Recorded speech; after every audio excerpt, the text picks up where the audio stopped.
বুড়ি মা শোনো বুড়ি মা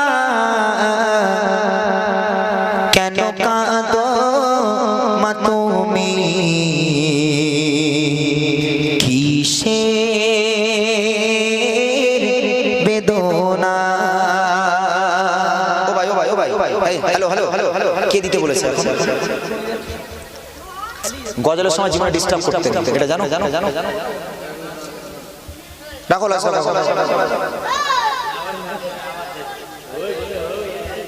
গজলের সময় জীবনে কোনোদিন ডিস্টার্ব করবে না, রেখে দাও। শুনবেন, কবি লিখছে বুড়ি মা শোনো